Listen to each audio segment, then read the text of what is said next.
यहाँ भी बीजों को लेती है मल्टीप्लाई करने के लिए, तो वहाँ फिर ये ब्रीडर से फाउंडेशन सीड मल्टीप्लाई होगा, बनेगा और फिर सर्टिफाइड सीड के रूप में किसानों के बीच जाएगा। कब तक आने की उम्मीद है जी, कब तक आने की उम्मीद है? ये निरंतर प्रक्रिया है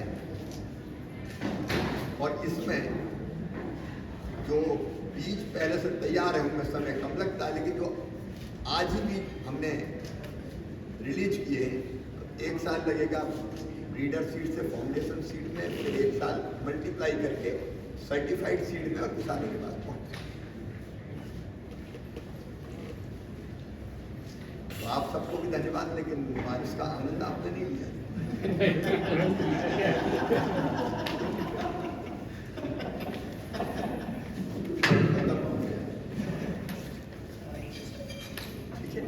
धन्यवाद सर। एक चीज़ है, मैं ये किसान तक से ये जैसे प्राकृतिक खेती की बात हो रही है, प्राकृतिक सिस्टम को डेवलप करने की बात हो रही है, तो प्राकृतिक खेती के लिए क्या उस तरह की वैरायटियों पे कुछ रिसर्च हो रहा है कि जैविक खाद और जैविक तरीके से यदि खेती किया जाए तो उस तरह की वैरायटियाँ, जैसे केमिकल खाद के लिए तो वैरायटियाँ डेवलप हुई हैं जो हरी क्रांति के बाद, तो क्या प्राकृतिक खेती के लिए इस तरह का कुछ है प्लान? क्या दोनों चीजें, एक जैविक खेती और प्राकृतिक खेती, दोनों में अंतर है।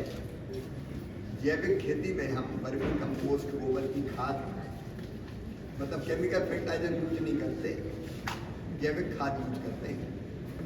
लेकिन प्राकृतिक खेती में मूल रूप से उस खेत के अंदर जो चीजें होती हैं, बाहर का कोई गोबर की खाद भी नहीं डालते उसमें घन बीज आवृत, जीवामृत, ये सब गाय के गोबर से, गोमूत्र से बनता है, गुड़ का और इसी हल्दी जैसी चीजों का प्रयोग होता है। लेकिन वो जो सामान्य वैरायटी है आज हमारी, उनसे उन्हीं से प्राकृतिक खेती होती है। फर्क इतना होता है कि केमिकल फर्टिलाइजर का उपयोग उसमें नहीं होता, लेकिन प्राकृतिक खेती पर भी कृषि अनुसंधान परिषद के वैज्ञानिक लगातार रिसर्च कर रहे हैं और कई वैज्ञानिकों ने ये सिद्ध किया है कि जो एक डर है कि प्राकृतिक खेती में उत्पादन बहुत घट जाएगा, ये सच नहीं है, क्योंकि नेचुरली ही जिस तरह के पोषक तत्व जमीन को चाहिए वो तैयार किए जा सकते हैं। लेकिन प्राकृतिक खेती के लिए अब जल्दी एक मिशन शुरू होने वाला है और अभी जो तय किया है, एक साथ नहीं, 1 करोड़ किसानों को हम प्रशिक्षित करेंगे। उनमें से लगभग 18 लाख किसान प्राकृतिक खेती शुरू करें, और वो भी पूरी जमीन में नहीं। अगर किसी के पास 5 एकड़ है तो वो 1 एकड़ में प्रयोग करें। कई जगह सफल प्रयोग हुए, ऐसे प्रयोगों से किसान का कॉन्फिडेंस बढ़ेगा, सीखेगा और धीरे धीरे लोग प्राकृतिक खेती की तरफ बढ़ेंगे। सर, अभी काफ़ी सारी प्रजाति आम की विदेशी इंडिया में इंट्रोड्यूस हो रही हैं और बहुत सारे किसान उसकी तरफ बढ़ रहे हैं और उस खेती को करना चाह रहे हैं, तो वो कहाँ तक सही है कि हम अपनी जो प्रजाति यहाँ पे डेवलप की जा रही है उनको करें या उनकी तरफ मूव ऑन करें? हमारी अपनी वैरायटी की जो नए रिसर्च करके बनाई गई अम्बिका, अरुणिमा, जो आज ही प्रधानमंत्री जी ने देखी, रिलीज की हमने, उनका कलर बहुत सुंदर है, जल्दी खराब नहीं होता। आप 15 दिन अगर ऐसे टेबल पे भी रखे रहो तो आम खराब नहीं होता, क्योंकि फलों में, सब्जियों में एक चीज है कि जल्दी खराब होती है तो आप एक्सपोर्ट नहीं कर पाते, फसल अपने जो उत्पादन रहता है फल अपने आप डैमेज हो जाते हैं। इनका स्वाद भी अद्भुत है। हम वो वैरायटी विकसित कर रहे हैं और किसान उसकी तरफ आकर्षित भी हो रहे हैं।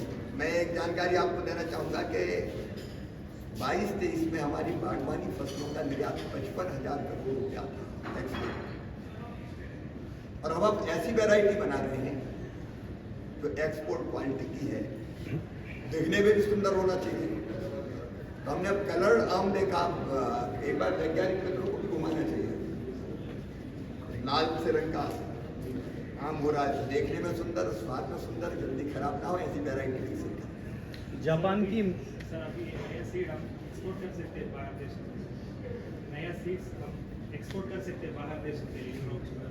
सीड अभी एक्सपोर्ट करने, अभी तो हमने जैसे कहा कि ब्रीडर सीड, फाउंडेशन सीड बाकी बनाएंगे, फिर हमारे पास अतिरिक्त होगा तो कई सीड हमारे भी दुनिया में जाते हैं।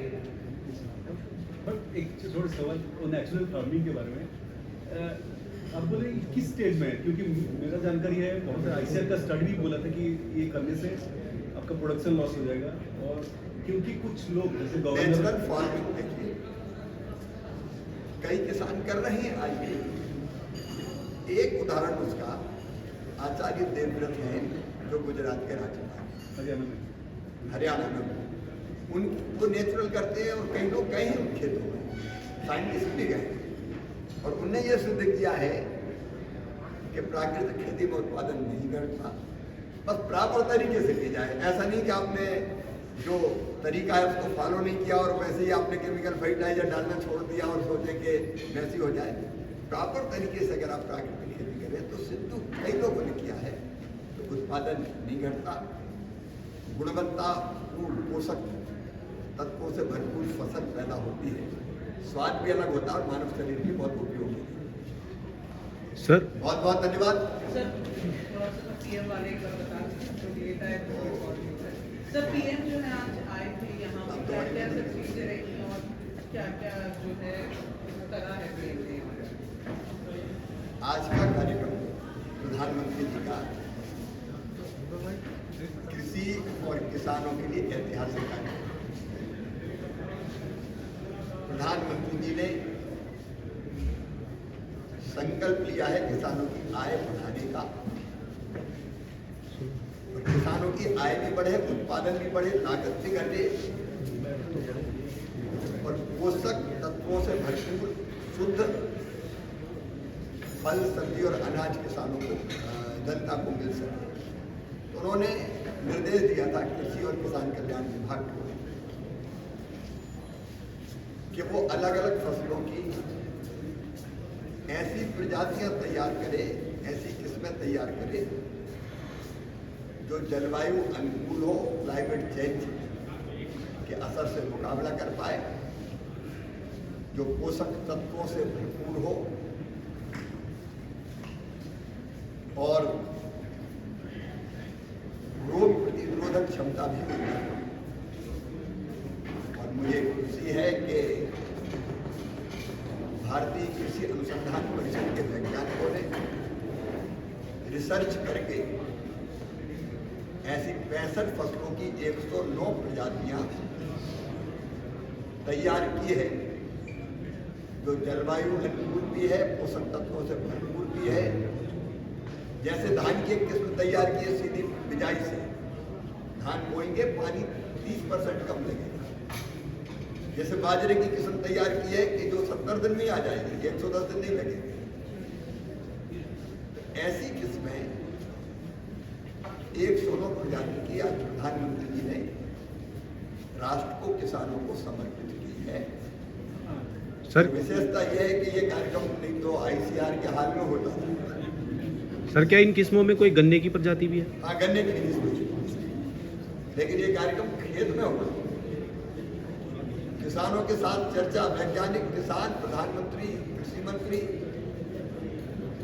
और उसके कारण जो लैब टू लैंड का कॉन्सेप्ट है, सीधे रिसर्च होते हैं लेकिन वैज्ञानिक ही समझते हैं, किसान समझ ही नहीं पाता। लेकिन वैज्ञानिक भी थे, किसान भी थे, प्रधानमंत्री जी भी थे। आपस में सवाल पूछे, उससे सीधे क्लियर हुआ कि किस फसल का क्या फायदा है। और ये केवल सीमित किसानों तक सीमित नहीं रहेगा। आपके माध्यम से जब इस कार्यक्रम को किसान देखेंगे तो ये एजुकेट करने वाला कार्यक्रम। और प्रधानमंत्री जी ने स्वयं ये कहा कि हाल का कार्यक्रम नहीं, किसान विज्ञान जुड़े और खेत जहाँ फसल पैदा होती है वहाँ कार्यक्रम। तो इस दृष्टि से भी ये कार्यक्रम अद्भुत था कि खेतों में हुआ। प्रधानमंत्री जी बाजरे के खेत में भी गए, आम के बाग में भी गए, बारिश भी इस बीच में अपनी प्रेम का प्रदर्शन करती रही। तो एक अद्भुत कार्यक्रम आज हुआ है जो वास्तव में बहुत व्यवहारिक है। ठीक है, थैंक यू सर। बहुत बहुत धन्यवाद आपको।